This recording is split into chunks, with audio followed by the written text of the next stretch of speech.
Hello, I wanted to show off some introductory topics in Imker. So I showed you in a video before, but here I showed again.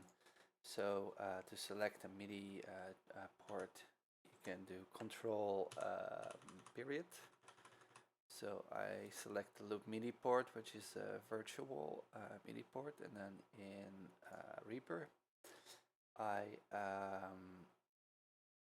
I select a synthesizer here, for instance, this chromophone, and then in chromophone, I just set the MIDI channel here to whatever. So let's say channel 2. And so back in Imker, I can do the M operator.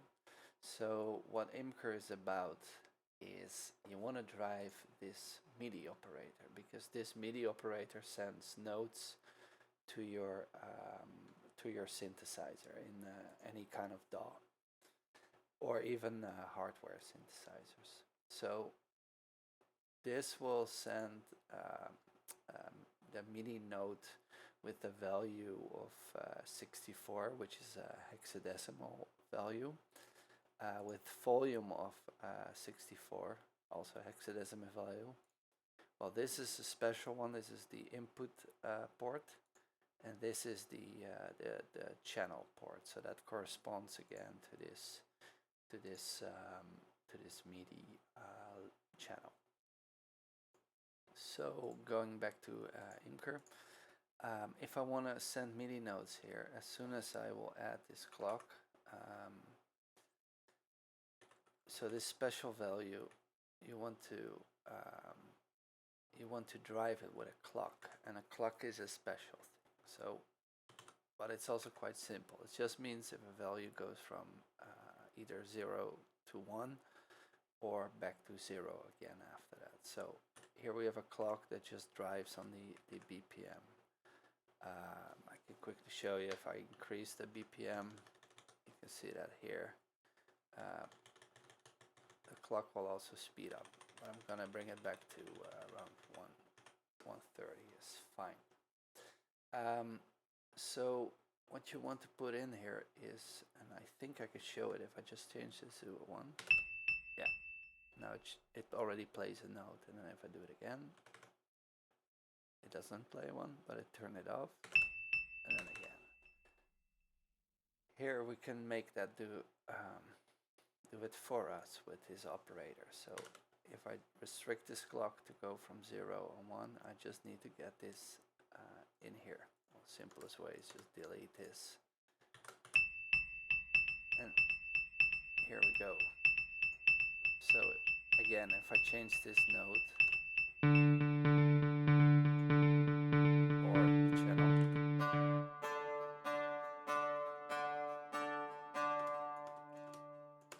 so that shows how a clock can drive a MIDI operator and send values to your DAW.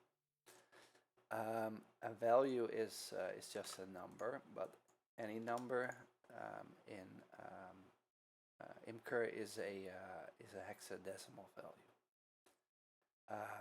That means that it goes from 0 to 200. I have to say it correctly. 256. No, from 0 to 255, because it has 256 values, and 0 is the first value, of course. So the next way of driving a MIDI operator I wanted to show you is through, instead of a clock, a new thing, which is the Euclidean clock. And what this does is, there's still a bit of a bug in here, but we'll fix this before I release it. It's just it generates a Euclidean rhythm. What's a nice value? Let's see. Yeah, I think this gives a nice Euclidean kind of. It is. No, wait. I make a mistake. Well, anyway, so if we drive this, let this drive the MIDI operator.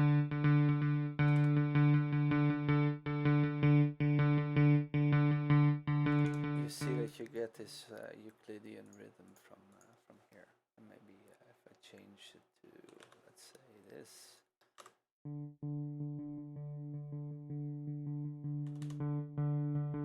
Yeah, I think this is a nice rhythm.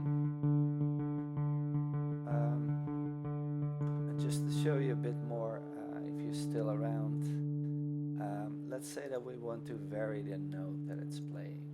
We can do that in multiple ways, but one of the ways I like to do is use a write. Put a clock in here that jumps to the bottom and jumps here. It just takes the output of the clock and puts it in both this. And that means that this read will go over these values, is defined by this value. So let's say if I 3, it's 0, 1, 2, 3, I think. Let's set the clock a bit faster. Yeah, let's just do like some random notes in here and fill the values in here. So you can see it takes like a or not a random, but it loops over these values. And then I take the I just increase the octave of this D note. So I take a variable, and this just means that